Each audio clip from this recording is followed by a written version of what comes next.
ಅದೇ ಒಂದು ಪ್ರಶ್ನೆ ಸಹಜವಾಗಿ ಎದುರಾಗುತ್ತೆ. ಇತ್ತೀಚೆಗೆ ಅಂದರೆ ನಾನು ಹೈದರಾಬಾದ್ನವಳು ಅನ್ನೋಂಥ ಹೇಳಿಕೆಯನ್ನು ಕೂಡ ಕೊಟ್ಟಿದ್ರು. ಸೊ ಕನ್ನಡದಿಂದ ಹೋಗಿ ಕರ್ನಾಟಕದವಳು ಅನ್ನೋಕ್ಕೆ ರಶ್ಮಿಕಾ ಅವರಿಗೆಲ್ಲ ಹಿಂದೇಟ ಹಾಕುವಂಥ ಸನ್ನಿವೇಶನ ಫೇಸ್ ಮಾಡೋದು, ಅದನ್ನು ಹೆಂಗೆ ತಗೊಳ್ತೀರಿ?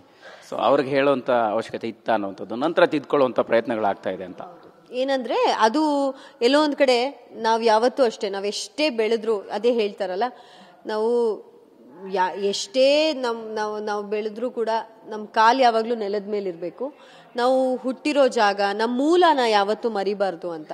ನಾವು ಹುಟ್ಟಿರೋ ಜಾಗ, ನಾವ್ ಎಲ್ಲಿಂದ ಬಂದ್ವಿ, ನಮ್ಮ ಮೊದಲನೇ ಡೈರೆಕ್ಟರ್ ಯಾರು, ನಮ್ಗೆ ಯಾರು ಸಿನಿಮಾ ಕೊಟ್ಟರು, ಅದನ್ನ ಯಾವತ್ತೂ ಮರಿಬಾರ್ದು. ದಟ್ ಇಸ್ ಆಲ್ವೇಸ್ ಯುನೋ ಅದ್ ಯಾವತ್ತೂ ತುಂಬಾ ಮುಖ್ಯ ಆಗುತ್ತೆ ಜೀವನದಲ್ಲಿ.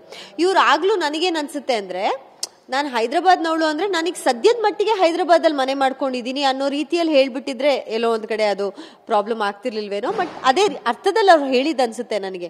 ಬಟ್ ಅದು ಬಂದಿದ್ ರೀತಿ ಬೇರೆ, ಏನಂದ್ರೆ ಹೈದರಾಬಾದ್ನವಳು ಅಂತ ಹೇಳ್ಬಿಟ್ರು. ಅದ್ರ ಬದಲು ನಾವು ಹುಟ್ಟು ಬೆಳೆದಿದ್ದು ಕರ್ನಾಟಕದಲ್ಲಿ, ಬಟ್ ಇವಾಗ ಕೆಲಸ ಮಾಡ್ತಿರೋದು ಹೈದರಾಬಾದಲ್ಲಿ ಅಂತ ಹೇಳ್ಬಿಟ್ಟಿದ್ರು ಆಗ್ಬಿಡೋದು. ಸೊ ಎಲ್ಲೋ ಒಂದ್ ಕಡೆ ಆ ಮಾತನ್ನ ಹೀಗೆ ಹೇಳೋ ಬದಲು ಸ್ವಲ್ಪ ಹೀಗೆ ಹೇಳಿದ್ರೆ ಅದು ಇಷ್ಟು ದೊಡ್ಡ ವಿವಾದ ಆಗ್ತಾ ಇರ್ಲಿಲ್ಲ.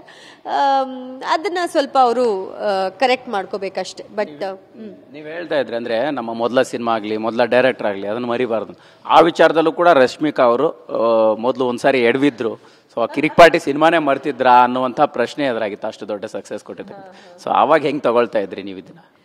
ನನ್ಗೇನಂದ್ರೆ, ನಾನು ಪೂರ್ತಿ ಅವರ ಒಂದು ವಿಚಾರದಲ್ಲಿ ಮಾತಾಡೋದು ತಪ್ಪಾಗುತ್ತೆ. ಅವರು ಯಾವ ಒಂದು ಮೈಂಡ್ ಸೆಟ್ ಇಟ್ಕೊಂಡು ಯಾವ ಅರ್ಥದಲ್ಲಿ ಅದನ್ನ ಹೇಳಿದ್ದಾರೆ ಅಂತ ನನಗೆ ಗೊತ್ತಿಲ್ಲ.